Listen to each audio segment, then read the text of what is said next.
Students हम discuss करेंगे newspaper based questions के बारे में। फर्स्ट क्वेश्चन आपसे पूछा गया है स्टार्टअप इंडिया इनिशिएटिव के पर्सपेक्टिव से।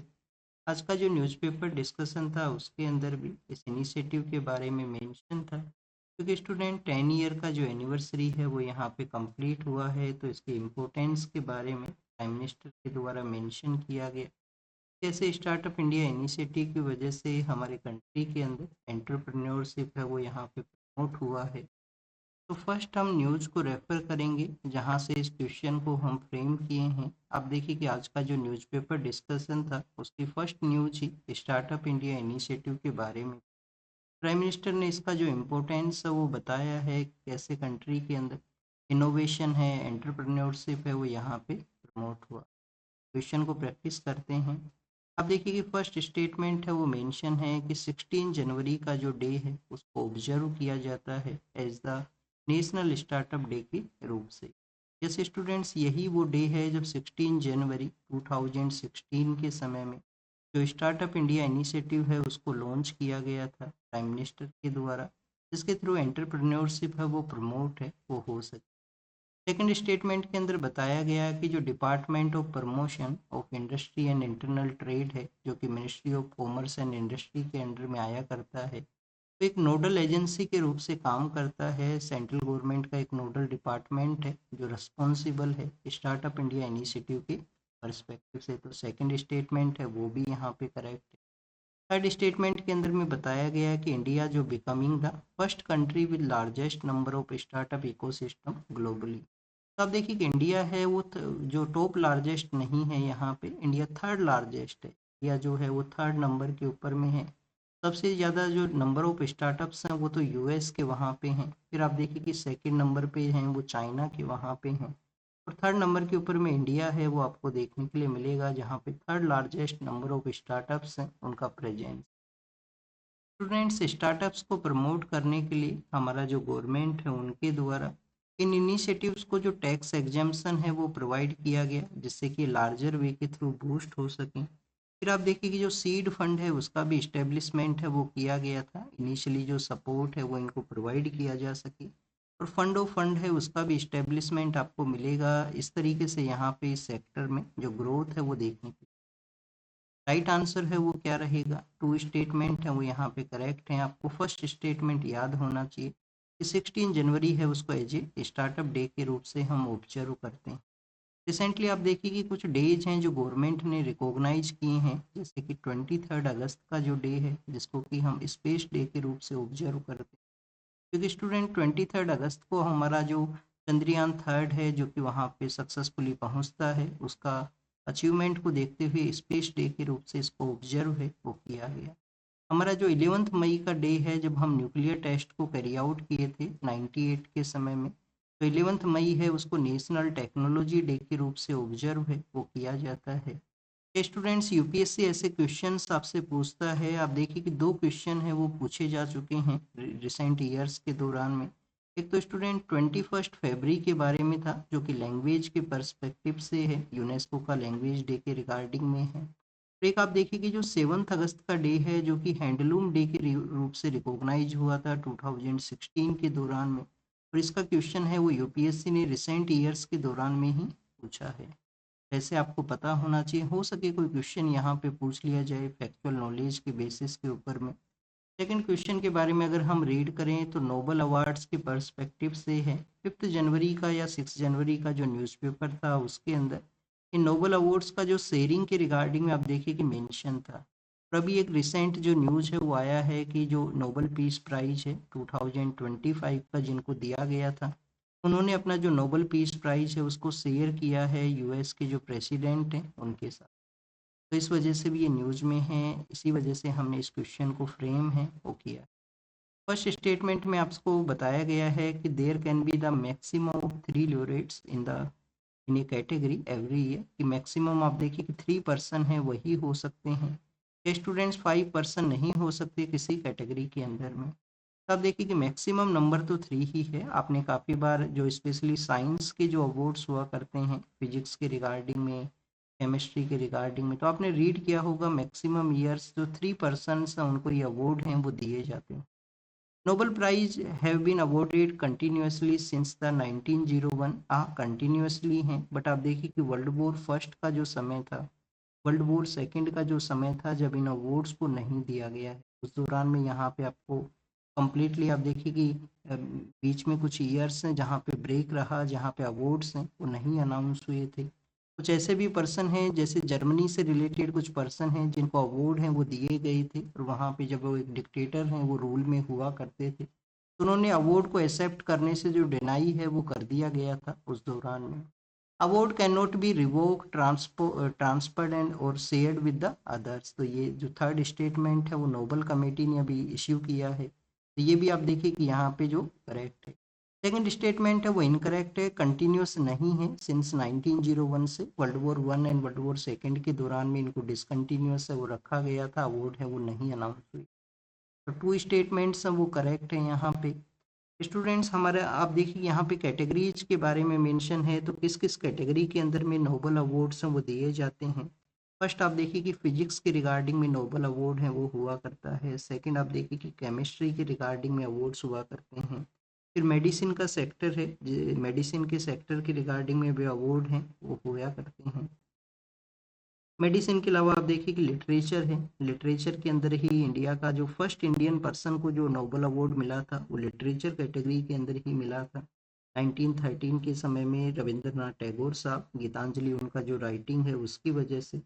स्टूडेंट्स लिटरेचर के अलावा पीस का भी एक कैटेगरी है, पीस का भी एक कैटेगरी है। तो ओरिजिनली ये 5 कैटेगरीज हुआ करते थे जिसमें अवार्ड्स हैं वो अनाउंस होता था। 1968 के समय में एक नया कैटेगरी है उसको इंक्लूड किया जाता है, इकोनॉमी को। और आप देखिए कि 1969 से आपको 6 कैटेगरीज के अंदर में नोबल अवार्ड्स हैं उनका अनाउंसमेंट है वो होता है। तो यहाँ पे जो राइट स्टेटमेंट है वो क्या रहेगा, टू स्टेटमेंट्स हैं वो करेक्ट हैं, तो सेकंड स्टेटमेंट है वो इनकरेक्ट है कि कंटिन्यूअसली 1901 से तो हैं, बट जो बिटवीन में कुछ ऐसे भी ईयर्स हैं जहाँ पे डिसकंटिन्यूस रहा है। थर्ड स्टेटमेंट आपसे पूछा गया यहाँ पे कॉमनवेल्थ के रिगार्डिंग, कॉमनवेल्थ के पर्सपेक्टिव से कुछ स्टेटमेंट हैं।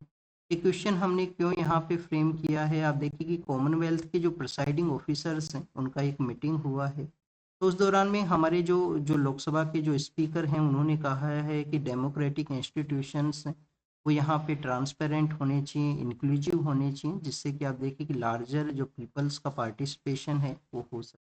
तो कॉमनवेल्थ के रिगार्डिंग में क्वेश्चन हमने फ्रेम किया है, कॉन्स्टिट्यूशन असेंबली क्या रिकॉग्नाइज किया था इंडिया का मेंबरशिप कॉमनवेल्थ के लिए।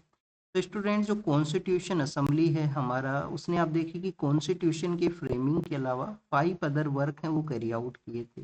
अगर आपको ये जो स्टेटमेंट के बारे में नहीं पता है तो जो लक्ष्मीकांत का जो बुक है, लक्ष्मीकांत जो कि काफ़ी पॉपुलर बुक है, पॉलिटी के रिगार्डिंग में जो एस्पिरेंट्स हैं उसको रीड करते हैं, तो उसके चैप्टर सेकंड में जाके आप रीड करना, वहाँ पे आप देखिए कि मेंशन किया गया है कि 5 अदर वर्क जो कॉन्स्टिट्यूशन असेंबली ने रिकॉग्नाइज वर्क को कैरी आउट किया है कॉन्स्टिट्यूशन फ्रेमिंग के अलावा।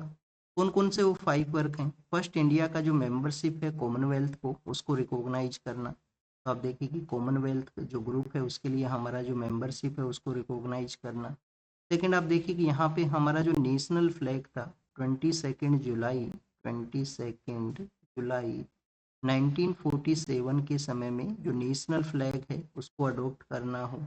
थर्ड स्टूडेंट्स जो नेशनल एंथम है उसको अडॉप्ट करना हो 24 जनवरी 1950 के समय में, just 2 days before the first Republic day का जो सेलिब्रेशन है उससे पहले।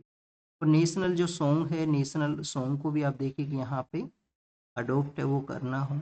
और हमारे जो फर्स्ट प्रेसिडेंट हैं डॉक्टर राजेंद्र प्रसाद, उनका एज ए प्रेसिडेंट के रूप से अपॉइंट करना हो। तो ये 5 आप देखिए कि जो वर्क हैं वो कैरी आउट किए गए थे कॉन्स्टिट्यूशन फ्रेमिंग के अलावा। तो कॉन्स्टिट्यूशन असेंबली ने ही रिकॉग्नाइज किया था इंडिया का जो मेंबरशिप है कॉमनवेल्थ को, ये फर्स्ट स्टेटमेंट है वो करेक्ट है। सेकंड स्टेटमेंट में पूछा गया है कि जो कॉमनवेल्थ मेंबर नेशंस हैं all were formally the British colony and territories, मतलब जो ब्रिटिश का जो टेरिटरी हुआ करता था, जो कॉलोनीज हुआ करती थी, वो सभी मेंबर जो प्रेजेंट समय में जो मेंबर कंट्री हैं सभी वही यहाँ पे पार्ट हैं। तो क्या ये स्टेटमेंट करेक्ट है, ये स्टेटमेंट इनकरेक्ट है। आप देखिए कि जब कॉमनवेल्थ गेम्स के लिए इंडिया को मेंबरशिप मिला है, जो होस्ट करने का रिस्पॉन्सिबिलिटी मिला है 2030 का, तो दिसंबर मंथ में जब हम न्यूज़पेपर को रीड किए थे तो उस दौरान भी इन टॉपिक्स को रीड किए थे कि कुछ ऐसे भी कंट्री हैं जो कभी कॉलोनी नहीं रही ब्रिटिश के, और आप देखिए कि कॉमनवेल्थ का वो पार्ट है। कौन कौन से वो कंट्री हैं? एक तो आप देखिए कि मोजाम्बिको है। मोजाम्बिको है। मोजाम्बिको कहाँ पे है? आप देखिए ये लैटिन जो अफ्रीका के सदर्न पार्ट के अंदर में ये सिचुएटेड है। तो स्टूडेंट्स एक रवांडा है। रवांडा है। फिर आपको एक गैबोन नाम का जो नेशन है वो मिलेगा। गैबोन है, टोगो है। ये 4 ऐसे नेशंस हैं जो कभी कॉलोनी है वो नहीं रहे, और अदर कंट्रीज के कॉलोनी रहे हैं बट ब्रिटिश के नहीं थे। और आप देखिए कि यहाँ पे जो मेंबरशिप है वो मिला है कॉमनवेल्थ का।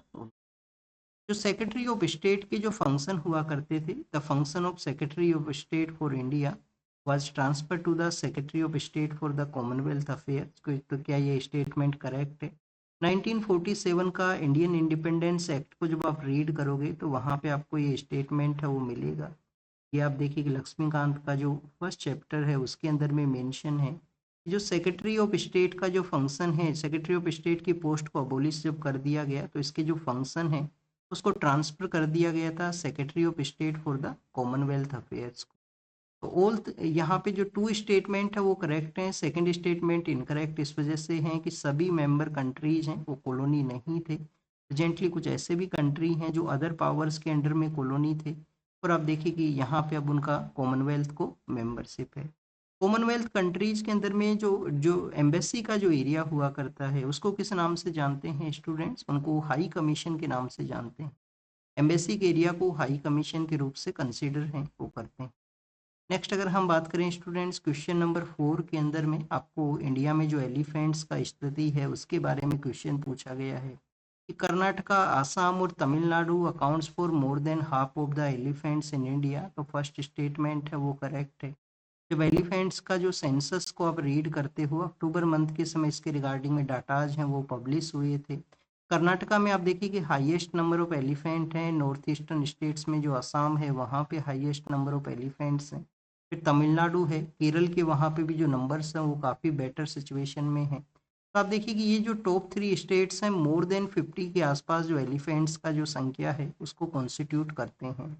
प्रोजेक्ट एलिफेंट जो कि एलिफेंट्स के कंजर्वेशन के रिगार्डिंग में है 1992 के समय स्टार्ट हुआ था।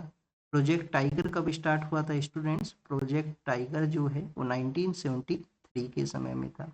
ये एक सेंट्रल सेक्टर स्कीम है स्टूडेंट। सेंट्रल सेक्टर मीन्स कि 100% जो पैसा है वो सेंट्रल गवर्नमेंट यहाँ पे करेगा।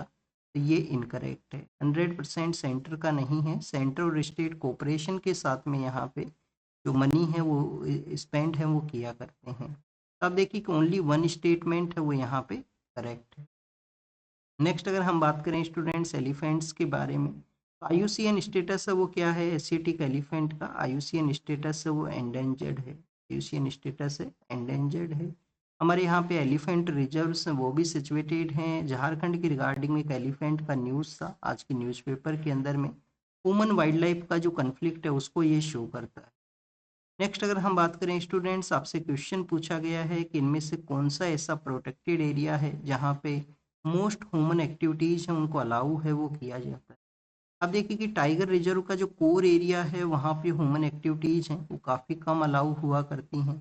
वाइल्ड लाइफ सेंचुरीज के वहाँ पे ह्यूमन एक्टिविटीज हैं उनको अलाउ किया गया है। नेशनल पार्क्स के वहाँ पे तो काफ़ी कम अमाउंट के अंदर में होती हैं। तो लार्जर नंबर के अंदर में आप देखिए कि आपको बायोस्फीयर रिजर्व वो एरिया है जहाँ पे मैक्सिमम जो ह्यूमन एक्टिविटीज है उनका अलाउ है वो हुआ करता है। बायोस्फीयर रिजर्व का भी जो आउटर पार्ट है वहाँ पे। ये बेसिकली आज का जो क्विज का डिस्कशन था, जो न्यूज़पेपर बेस्ड क्वेश्चंस हमने फ्रेम किए हैं उसके रिगार्डिंग में डिस्कस किए हैं। आप अपने नोट्स है वो ज़रूर से बनाना। नोट्स के अंदर में जो भी एक्स्ट्रा इन्फॉर्मेशन आपको मिला है उसको नोट डाउन करना। Thank you students, thank you very much.